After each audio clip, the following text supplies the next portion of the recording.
ఓం సాయిరాం. సర్వాంతర్యామి. సర్వాంతర్యామి అనగా సృష్టిలోని సమస్త ప్రాణులు, అచేతన వస్తువుల లోపల ఉండి వాటిని నడిపించే ఒక అంతర్గత శక్తి లేదా చైతన్యం. అచేతన అంటే ఇది ప్రాణం లేని, కదలిక లేని జడ పదార్థాలను సూచిస్తుంది. హిందూ సనాతన ధర్మంలో, వేదాంత తత్వశాస్త్రంలో అంతర్యామిగా అనగా ప్రతి జీవి అంతరంగంలో ఉండి ఆ జీవిని సన్మార్గంలో నడిపించే పరమాత్మ అని లేదా అంతరాత్మ అని అర్థం. ఈశ్వరః సర్వభూతానాం హృద్దేశార్జున తిష్టతి. భ్రమయాన్ సర్వభూతాని యంత్రారూఢాని మాయయా. దీని తాత్పర్యం ఏమిటంటే, ఓ అర్జున, పరమాత్మ సమస్త ప్రాణుల హృదయాల్లో కొలువై ఉన్నాడు. యంత్రం మీద ఎక్కిన వారిని యంత్రం నడిపినట్లుగా, అదే విధంగా భగవంతుడు తన మాయాశక్తి చేత ప్రాణులందరినీ వారి వారి కర్మలననుసరించి నడిపిస్తున్నాడు. అర్థం: మనిషి తన అహంకారంతో అంతా నేనే చేస్తున్నాను అని అనుకుంటాడు. కానీ వాస్తవానికి మన దేహం ఒక యంత్రం లాంటిది.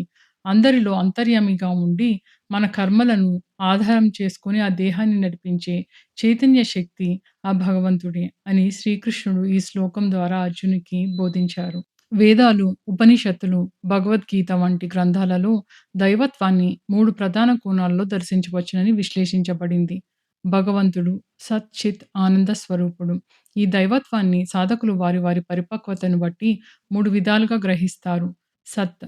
సత్ అంటే బ్రహ్మము, ఎప్పటికీ ఉండేది, ఎన్నటికీ మారనిది. కానీ సత్ అనేది కాలానికి అతీతమైనది. భూత, భవిష్యత్, వర్తమాన కాలాల్లో మార్పు లేకుండా ఎప్పుడూ ఒకేలా ఉండే పరమ సత్యమే సత్. ఈ సృష్టి నశించినా అంతిమంగా ఉండే ఉనికి అది. అంతటా వ్యాపించి ఉన్న నిరాకార, నిర్గుణ, సర్వవ్యాపిత చైతన్యము.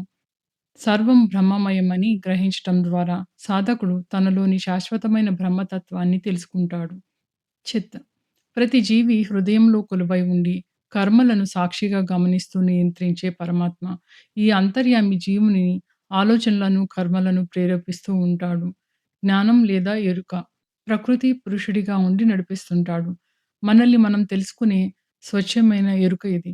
దీనివల్లే మనకు చూసే శక్తి, వినే శక్తి, ఆలోచించే శక్తి వస్తున్నాయి. మన మనసు, ఇంద్రియాలకు ప్రాణశక్తిని ఇచ్చే అంతర్గత వెలుగు లేదా అణువణువున వ్యాపించి ఉన్న దైవ చైతన్యమే చిత్.